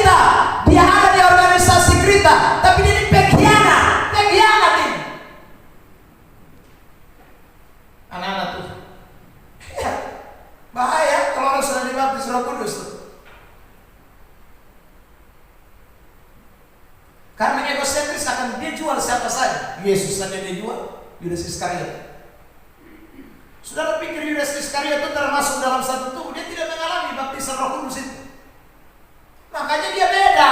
Dia mesti ada dalam kelompok Yesus, tapi dia bukan bagian dari tubuh Kristus. Bukan. Itu. Saudara terkasih dalam Tuhan. Makanya ingatlah baik-baik ini, betapa pentingnya saudara dan saya kita sungguh-sungguh menaruh hidup kita ini pada baptisan Roh Allah. Sebab waktu kita menjadi baptisan Roh Allah, kita bukan satu organisasi, bukan satu gereja, bukan, tapi kita betul-betul satu tubuh Kristus. Itu lebih penting daripada satu gereja. Itu lebih penting daripada sekedar satu organisasi. Lebih penting satu tubuh Kristus. Anak-anak, ini kita harus pikirkan. Ya, saya tunjukkan beberapa ayat lebih dulu. Tadi kita sudah baca 1 Korintus 12 ayat 13. Saya tidak usah baca lagi itu ayat, kita pindah langsung saudaraku yang terkasih dalam beberapa bagian ini. Ya, klik. Makna kita menjadi satu roh itu apa? Karena ayat itu bilang saudaraku kita menjadi satu roh dalam satu tubuh Kristus. Kita ini akan meniadakan perbedaan manusia, pasti. Perbedaan manusia itu pasti kita akan tiadakan. Tidak ada kelas-kelas, tidak ada kelompok-kelompok, golongan-golongan, tidak ada. Galatia 3 ayat 28. Mari kita lihat. Saudara yang terkasih jemaat, kita baca bersama-sama ayat ini. 1, 2, 3. Dalam hal ini tidak ada orang Yahudi atau orang, tidak ada hamba atau orang, tidak ada laki-laki atau, karena kamu semua adalah satu di dalam Kristus Yesus. Kamu semua satu. Kamu mau apa? Yahudi, kamu mau Yunani, kamu mau hamba, kamu mau orang merdeka, kamu mau laki-laki, kamu mau perempuan. Semua kita satu di dalam Kristus. Ini baptisan Roh Kudus. Inilah baptisan satu roh. Inilah yang membuat saudara dan saya menjadi satu. Ini ingat baik-baik. Jadi tidak ada tuh klasifikasi model-model itu, tidak ada. Dalam kekristenan tidak boleh itu. Saudara, Kolose 3 ayat 11. Kolose 3 ayat 11. Mari kita baca 1, 2, 3. Dalam hal ini tiada lagi orang Yunani atau orang Yahudi, orang bersunat atau orang tak bersunat, orang barbar atau orang skit, budak atau orang merdeka, tetapi Kristus adalah semua dan di dalam segala sesuatu. Amin. Jangan buat perbedaan. Anak-anak Tuhan, ingat, kita ada apalagi dalam satu gereja. Aduh, ingat baik-baik, saudara terkasih dalam Tuhan. Yang bisa membuat perbedaan itu hanya sekali lagi, kecuali tidak di dalam Roh Kudus. Karena semua orang yang di luar daripada Roh Kudus itu bukan milik Allah. Dan kita tidak satu tubuh. Sorry, meski satu gereja, kita tidak satu tubuh. Saudara yang terkasih dalam Tuhan. Mengapa? You oknum, saudara yang terkasih dalam Tuhan. Saya ulangi lagi, itu oknum. Tetapi kalau saudara betul-betul mau mengatakan saya bukan hanya satu gereja, saya bukan hanya mau satu organisasi, tapi saya menjadi satu tubuh Kristus, maka ingat baik-baik, kita harus mengalami yang namanya sama-sama baptis Roh Kudus. Kita harus dibaptis dalam satu roh. Sewaktu kita ada dalam satu roh, perbedaan-perbedaan ditanggalkan, perbedaan-perbedaan dilunturkan, perbedaan-perbedaan dihancurkan. Dan orang hanya melihat kepada satu pribadi yang namanya Kristus Yesus, segala-galanya di dalam hidup kita sekalian. Ada amin? Beri tepuk tangan terbaik buat kita. Makanya saudara, ini saya sudah pernah berkata, kalau ada orang yang berkata dia di pihak kita, maka dia saudara terkasih dalam Tuhan, dia tidak boleh menentang kebenaran, dia tidak boleh melawan kebenaran. Sebab barang siapa ada di pihak kita, dia akan berjalan bersama-sama dengan kita. Meskipun saudara cara kerjanya bisa beda-beda, tugasnya bisa beda-beda, tapi kerjanya satu, kebenaran. Roh Kudus kerjanya satu, Alkitab, firman Allah, tidak ada yang lain. Itu satu tubuh. Amin. Amin. Nah, jangan dilupakan ini. Anak-anak tuh, tidak boleh lain. Tapi kalau dia di sini,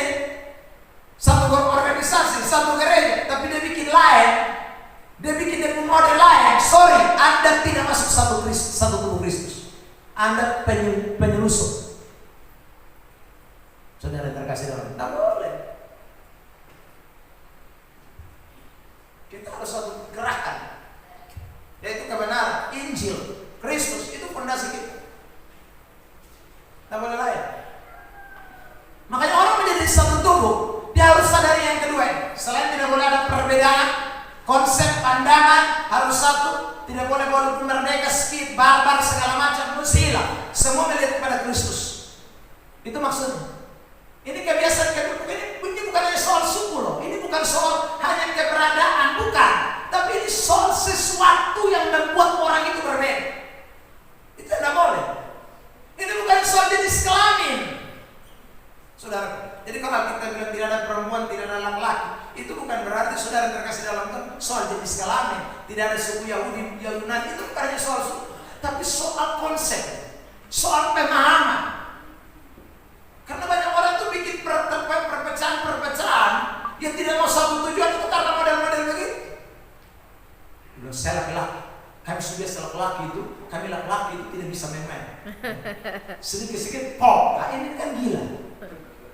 Nah bisa kalau kamu dalam Kristus tidak bisa begitu lagi. Saudara, aku yang terkasih dalam Kristus itu mesti firman.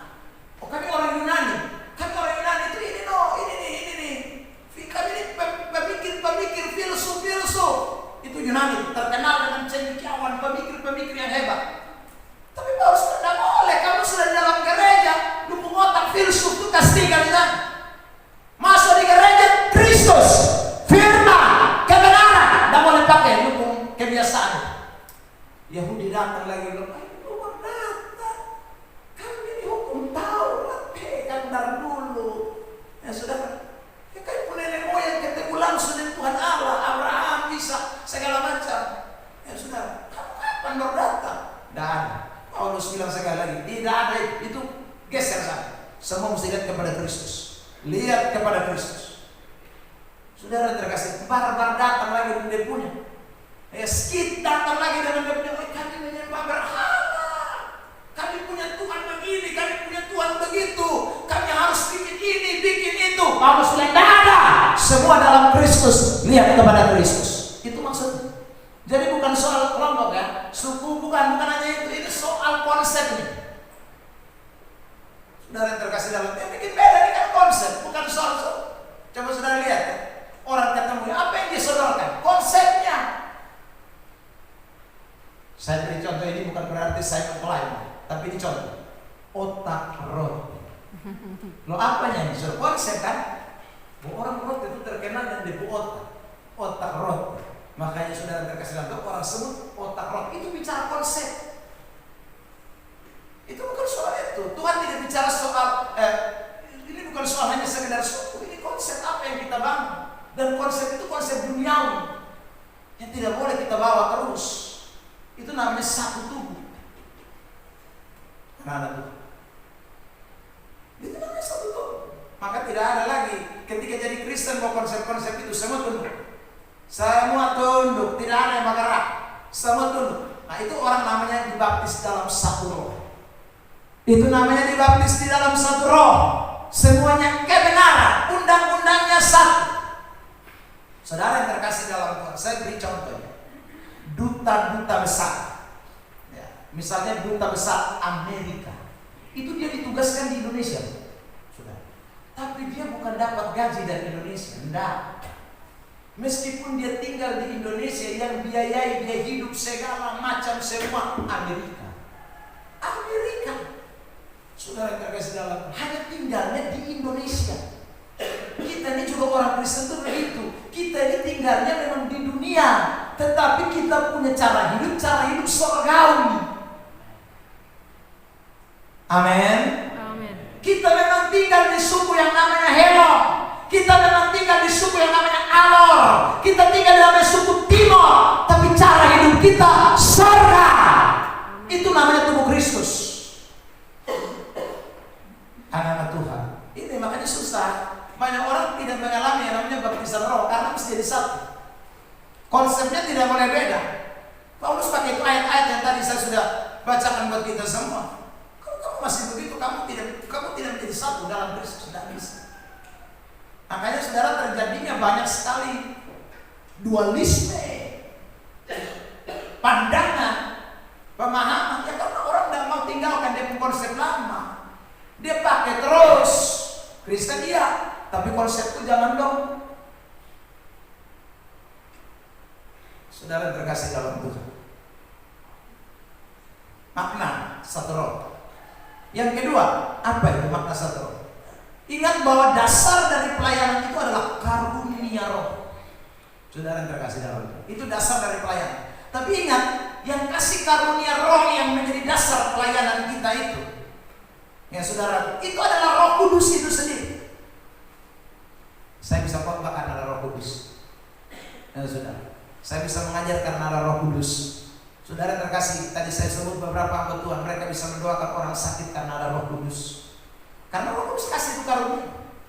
Maka orang Kristen tidak boleh lupa, karunia bisa berbeda. Pelayanan karunia bisa berbeda, tapi pemberi cuma satu, Roh Kudus. Satu roh yang memberikan kepada orang-orang dengan karunia yang berbeda-beda. Saudara terkasih, coba kita baca ayat ini. Lihat 1 Korintus 12 ayat 4. Ya, jemaat minta tolong dibacakan. 1, 2, 3. Ada rupa-rupa karunia, tetapi satu roh. Ada rupa-rupa karunia. Kata rupa-rupa itu jamak, berarti tidak satu. Banyak sekali karunia. Tetapi satu roh, bukan dua roh, bukan tiga. Jadi roh yang memberikan karunia mujizat, roh yang sama juga yang memberikan karunia mengajar, roh yang sama yang memberikan karunia bernubuat, roh yang sama juga yang memberikan karunia melayani, roh yang sama memberikan karunia memberi, roh yang sama juga yang memberikan karunia untuk memimpin. Leadership. Tidak lebih. Satu roh. Anak-anak Tuhan. Ya.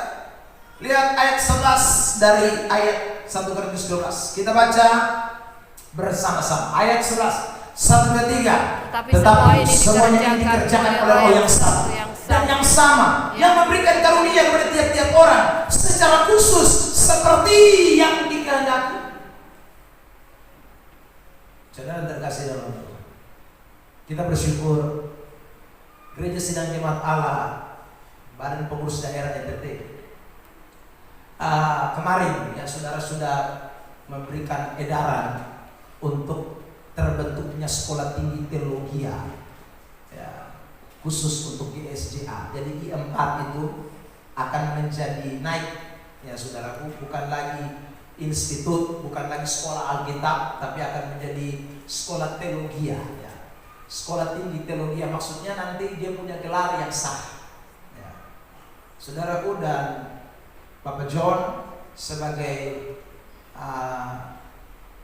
pemimpin daripada tua gereja di Gereja Sidang Jemaat Allah yang ada di GSJA NTT secara khusus memberikan tawaran. Adakah orang yang mau mengabdikan diri bagi STT ini? Saudara, terutama mereka yang punya gelar akademis ya S2 dan juga punya gelar akademis yang tidak ilegal, artinya ijazahnya ijazah negara. Saudara terkasih dalam Tuhan, saya waktu tawaran itu datang saya tidak pikir panjang. Saya langsung memberikan tanggapan dan membalas saudaraku, saya orang yang menawarkan diri untuk mau memberikan dedikasi hidup saya, karena saya tahu Tuhan kasih saya karunia dan karunia ini saya tidak boleh tidak gunakan untuk mengajar. Dan saya sudah mendaftarkan diri kepada institusi ini. Kita doakan supaya sekolah teologi GSJA ya saudara bisa ada di Kota Kupang. Kita doakan saudaraku, sebab saya rindu banyak penuai jiwa ya, banyak orang-orang yang akhirnya dibentuk oleh Tuhan. Gereja Sidang Jemaat Allah punya satu target ke depan ya saudara, gereja ini harus akan menjadi gereja yang punya hamba betul, tidak seperti dulu lagi ya. Karena kita kalah saingan. Minta maaf, ini bukan soal gelar tetapi soal pendidikan. Saudara terkasih dalam Tuhan ya, kalau kita lihat gereja Masehi di Timur sekarang, mereka tidak boleh kalau tidak punya sekolah teologi ya, tidak punya gelar STH, itu tidak boleh jadi pendeta. Nah sementara kita belum sampai ke taraf itu. Karena itu saudara, organisasi ini minta menggenjot sesungguh-sungguhnya supaya semua hamba Tuhan belajar sungguh-sungguh, dan karena itu sekolah-sekolah teologi akan dibuka dan salah satunya di Kota Kupang. Kita doakan supaya ini benar-benar bisa terjadi, karena banyak hamba Tuhan harus semakin diperlengkapi untuk kemajuan pekerjaan Tuhan, untuk kemajuan pelayanan pekerjaan Tuhan. Kita punya karunia yang berbeda-beda, dan karunia yang satu ini tidak boleh diabaikan, saudara. Ini semua satu tujuan. Tujuannya apa? Untuk kepentingan bersama. Kalau saudara baca 1 Korintus 12, itu ayat mengatakan buat kita secara keseluruhan. Nanti ada ayat 13 apa saya lupa persisnya. Ya, semua itu digunakan untuk kepentingan bersama. Jadi karunia-karunia yang ada, yang diberikan oleh satu roh, mau mengajar, mau mendidik, mau segala macam karunia, bernubuat, bahasa roh, dan semua karunia yang lain itu satu tujuannya, supaya gereja tambah maju, gereja tambah bersinar, gereja dapat dipancarkan di tengah-tengah dunia. Ini anak-anak Tuhan kita tidak boleh lupa. Ya, sehingga kalau saudara dikasih karunia sama Tuhan, jangan sembunyi itu karunia, anak-anak Tuhan. Ya, itu juga sama dengan memadamkan roh. Tuhan suka kasih karunia, tapi itu karunia sembunyi. Aduh, sayang sekali itu karunia disembunyikan, anak-anak Tuhan. Jangan, ya, pakailah itu karunia. Saya masih SMA. Saudara terkasih, Bapak Kosen marah saya. Kenapa dia marah saya? Setiap kali saya masuk kamar mandi, pasti saya beribu. Mengapa? Saudara, saya masuk kamar mandi beribu, bukan beribu apa nih? Saya menyanyi sekeras-kerasnya di dalam kamar mandi. Ya, berulang-ulang kali kira, weh, lu mandi kok lu menyanyi? Ya sudah, karena saya akan menyanyi. Mulai dari lagu bukan lagu dunia semua, nostalgia semua, saudara terkasih dalam menyanyi. Satu hari saudara terkasih, karena saya dapat tegur terus. Ya. Lu tidak pernah naik panggung, tapi lu masuk kamar mandi menyanyi, masuk kamar mandi menyanyi. Satu kali event dibuat, saudaraku, di Atambuai, ya, di katedral, saudaraku yang terkasih dalam Tuhan. Hari itu lomba menyanyi. Saya kemudian pergi mendaftarkan diri. Saya ingin tunjukkan kepada Bapak Kosko, saya bukan hanya penyanyi kamar mandi, saya ini juga penyanyi. Saudara terkasih dalam. Nah, saya tinggal di HPH di situ, saudara yang terkasih dalam. Jadi saya jalan turun di katedral tidak jauh. Saya ke katedral, lalu kemudian saya daftar. Saya satu-satunya peserta Kristen. Saya mau Katolik habis. Saudara terkasih. Ya, saya daftar. Lalu ada satu lagu wajib, ada satu lagu pilihan. Saudara yang terkasih. Dan akhirnya manggung. Itu manggung pertama. Saudara yang terkasih dalam.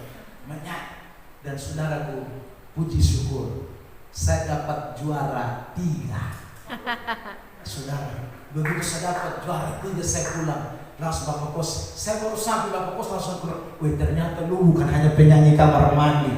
Bapak pikir saya latihan selama ini di kamar mandi, itu bukan latihan. Ya, sudah. Dan hari itu mulai saya menyanyi di kamar mandi, Bapak tidak larang lagi.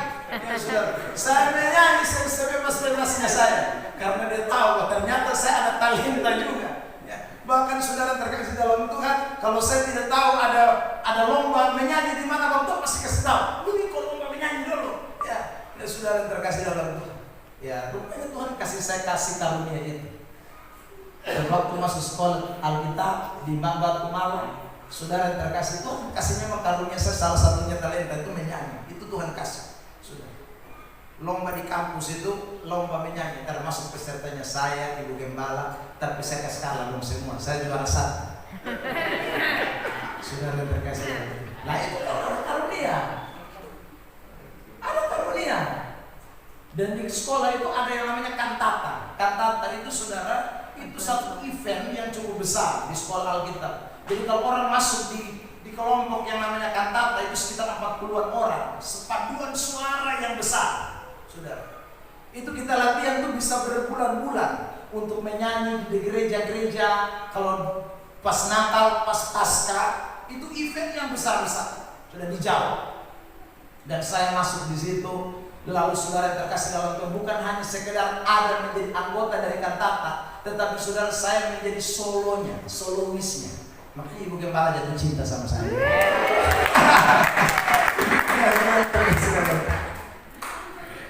Iya, menjadi soloisnya. Saya tahu Tuhan kasih karunia itu.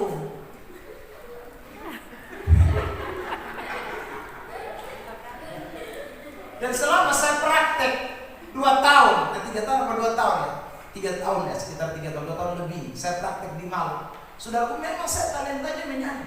Maka saudara, WL itu pasti lihat di gereja. Nah itu gereja yang saya tempat praktek itu gereja terbesar di Kota Malang, GPD.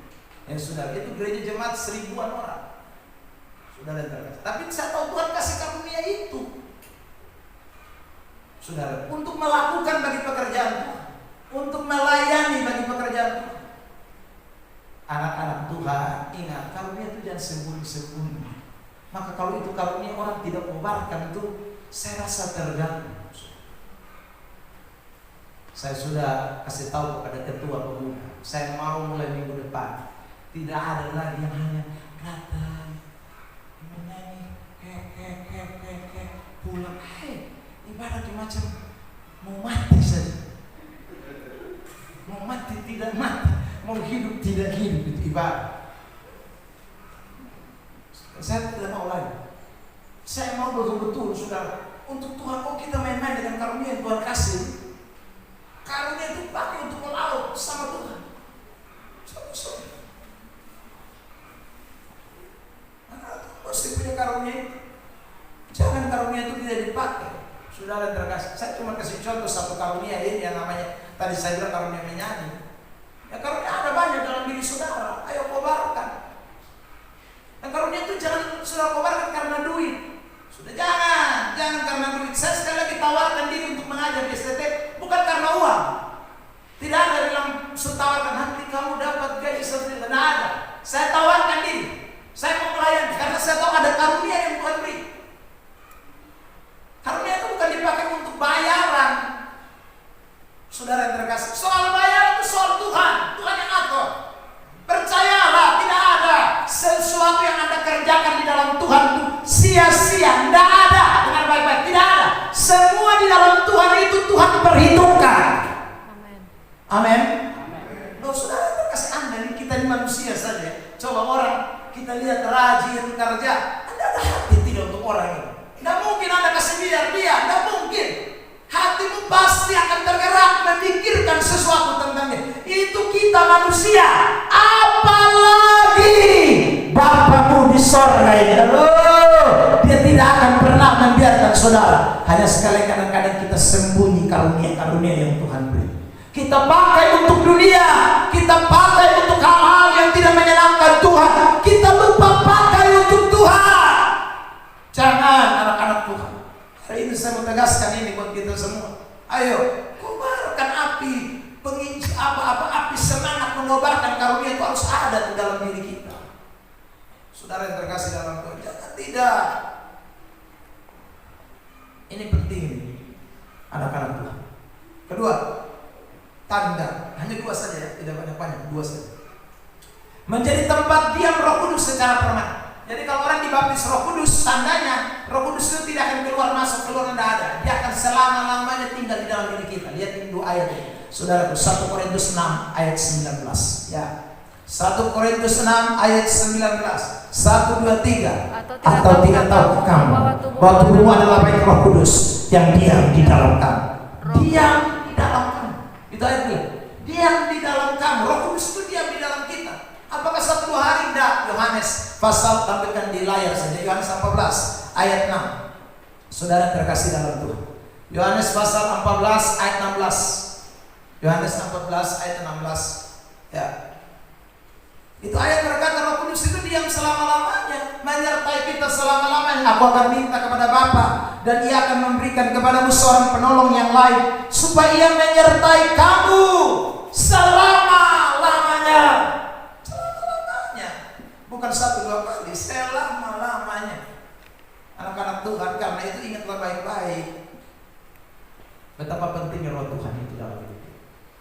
Sebab Roh Kudus itu tidak keluar masuk, tidak. Selama-lamanya dia di dalam kita. Ya, kenapa Roh Kudus itu tidak keluar masuk, tapi dia berdiam secara permanen? Kita lihat ini. Saudara, kembali ke PowerPoint kita.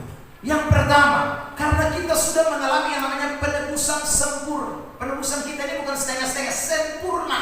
Karena itu Roh Kudus itu akan memateraikan saudara secara sempurna, tinggal di dalam saudara secara sempurna. Ibrani 10 ayat 14. Sebab oleh satu korban saja ia telah menyempurnakan untuk selama-lamanya mereka yang ia kuduskan. Jadi saudara terkasih dalam Tuhan, Roh Kudus itu hadir dalam hidup kita selama-lamanya karena kita ini sudah mengalami penebusan sempurna, bukan penebusan setengah-setengah.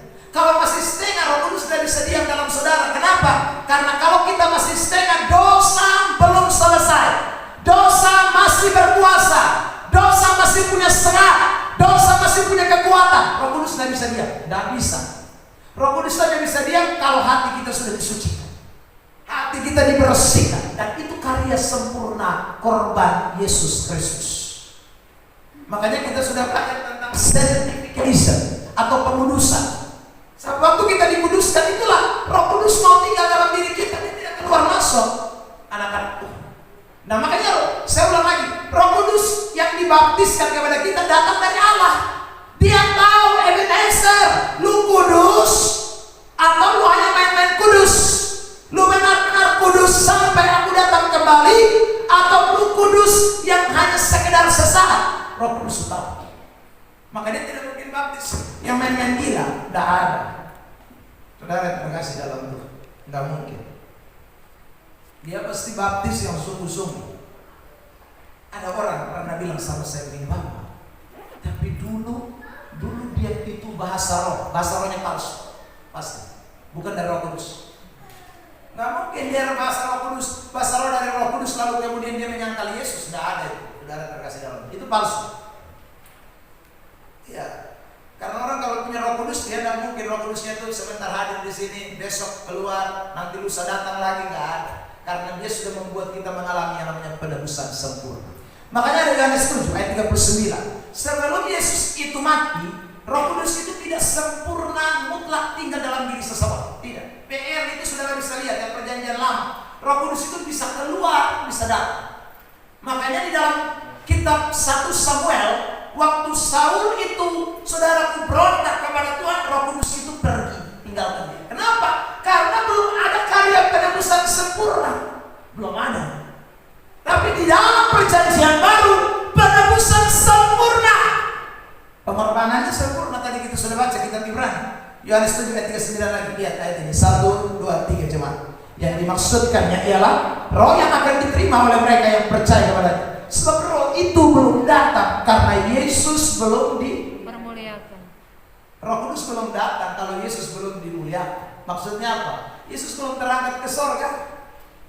Berarti Yesus belum mati, Yesus belum dikuburkan, Yesus belum bangkit. Roh Kudusnya akan datang, saudara. Tapi kalau Roh Kudus itu datang, itu tandanya bahwa sudah ada penebusan sempurna. Makanya di hari Pentakosta Roh Tuhan dicurahkan. Nah, makanya gereja Tuhan, anak-anak Tuhan dengar baik. Kalau kita sudah terima Roh Kudus tidak keluar masuk. Dia permanen tinggal dalam kita. Karena kekudusan, kesucian hidup Tuhan sudah buat dalam hidup saudara dan saya. Lihat lagi saudaraku yang kedua, mengapa Roh Kudus berdiam secara permanen? Karena Roh Kudus itu adalah jembatan penghubung relasi kita dengan Allah. Allah itu roh. Barang siapa menyembah dia harus menyembah dalam roh dan kebenaran. Yohanes 4 ayat yang ke-22 23. Saudara, ya itu ayat bilang begitu. Jadi tidak ada orang bisa saudara punya relasi dengan Bapa, tidak ada relasi dengan Allah kalau dia tidak dipimpin Roh Kudus. Dan maka Roh Kudus itu dikasih tinggal permanen supaya saudara bisa berdoa, supaya saudara bisa punya hubungan yang dekat dengan Tuhan, supaya ada kontak, jembatan antara kita dengan Allah. Itu karena ada Roh Kudus. Yohanes 18, 16, 17. Kita baca ayat ini 1, 2, 3. Aku akan minta kepada Bapa, dan Dia akan memberikan kepadamu seorang penolong yang lain, supaya Ia menyertai kamu selama-lamanya, yaitu Roh kebenaran. Dunia tidak dapat menerima Dia, sebab dunia tidak tidak melihat dia dan tidak mengenal dia, tetapi kamu mengenal dia sebab ia menyertai kamu dan akan diam di dalam kamu. Itu ayat jelas. Jadi Roh Kudus itu tinggal di dalam kita karena kita mengenal dia. Karena sekali lagi ada relasi, ada hubungan yang dekat dengan Tuhan. Galatia 4 ayat 6. Perhatikan ayat ini. Dan karena kamu adalah anak, maka Allah telah menyuruh roh anaknya ke dalam hati kita, atau Roh Kudus yang berseru, ya Aba, ya Bapa. Makanya kita bisa panggil Bapa di surga. Itu karena Roh Kudus. Kita bisa punya koneksi dengan Bapa. Waktu Anda berdoa, Anda rasa, aduh Tuhan dekat, Tuhan jamah saya, Tuhan lawat hati saya. Itu karena ada Roh Kudus. Kalau tidak ada Roh Kudus, tidak mungkin. Saudara yang terkasih dalam Tuhan. Terakhir, yang ketiga, mengapa Roh Kudus itu berdiam secara permanen? Karena Roh Kudus itu adalah materai, jaminan keselamatan kita. Dia memateraikan, dia jaminan saudara dan saya. Tidak ada orang saudaraku pergi pegadaian bisa saudaraku minta duit di sana kalau tidak mau emas. Tidak bisa. Harus ada jaminan dong. Ya, harus ada jaminan. Nah, Roh Kudus itu jaminan keselamatan. Mau masuk surga, mana jaminan? Penebusan kita itu jaminannya adalah di dalam Roh Kudus yang memateraikan kita. Maka semua orang yang sekali lagi tidak dipimpin Roh Kudus pasti masuk neraka. Yang tidak percaya Roh Kudus itu Allah pasti masuk neraka. Yang tidak percaya Roh Kudus itu adalah pribadi pasti masuk neraka. Nah, mungkin saudara bisa masuk surga karena Roh Kudus itu adalah jaminan segala sesuatu yang disediakan bagi kita. 2 Korintus 5 ayat 5 lebih dulu. Tetapi Allah lah yang justru mempersiapkan kita untuk hal itu, dan yang mengaruniakan Roh kepada kita sebagai jaminan segala sesuatu yang telah disediakan bagi kita. Roh itu jaminan segala sesuatu yang telah disediakan bagi kita. Dan ada Roh Kudus sudah bisa. Itu jaminan. Minggu lalu saya sudah bicara tentang praise and glory. 2 minggu lalu waktu hari Pentakosta itu ya. Praise and glory. Saudara terkasih dalam Tuhan, orang kalau punya Roh Kudus, ya dia pasti punya yang namanya pengetahuan, hikmat. Ya, dia pasti saudara memiliki kekuatan. Itu jaminan dari Allah. Bagaimana Anda bisa saudara mengalami jaminan itu tanpa ada rohnya? Tidak bisa. Lihat juga Efesus 1, 13, 14. Efesus 1, 13, 14. Kita baca dalam hitungan 3 jemaat. 1, 2, 3. Di dalam dia kamu juga, karena kamu telah, yaitu Injil keselamatan. Di dalam dia kamu juga, ketika kamu percaya,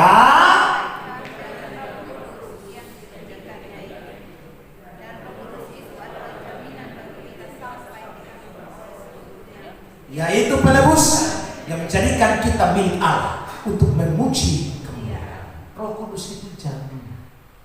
Makanya saudaraku, Roh Kudus itu harus permanen. Maka orang-orang yang sekali lagi tidak punya Roh Kudus pasti masuk neraka. Tidak mungkin masuk surga. Saudara yang terkasih dalam Tuhan, apalagi sudah menghina-hina Roh Kudus, waduh, itu pasti masuk neraka itu. Ya. Jadi anak-anak Tuhan, sekali lagi kita sudah dengar firman ini. Sungguh-sungguhlah beri hidup saudara untuk dipenuhi dengan Roh Kudus. Baptisan Roh Kudus itu penting. Sebab tanpa itu maka kekristenan ini cuma agama. Kekristenan cuma simbol. Tapi kalau ada Roh Kudus kita menjadi satu tubuh. Kalau ada Roh Kudus maka saudara mengalami yang namanya permanen. Dia tinggal dalam diri saudara dan saya. Kalau dia permanen maka tidak ada yang tidak ada jaminan. Ada jaminan. Saudara kaya raya secara orang karena jaminan saudara Tuhan. Apa yang sudah diberi surga saya saudara bisa dapat, apalagi yang lain-lain. Roh Kudus jaminan segala sesuatu. Kiranya Tuhan Yesus memberkati kita dengan firman. Tepuk tangan terbaik buat Tuhan Yesus Kristus. Kita bersyukur buat firman Tuhan yang singers. Mari maju ke depan dan kita mau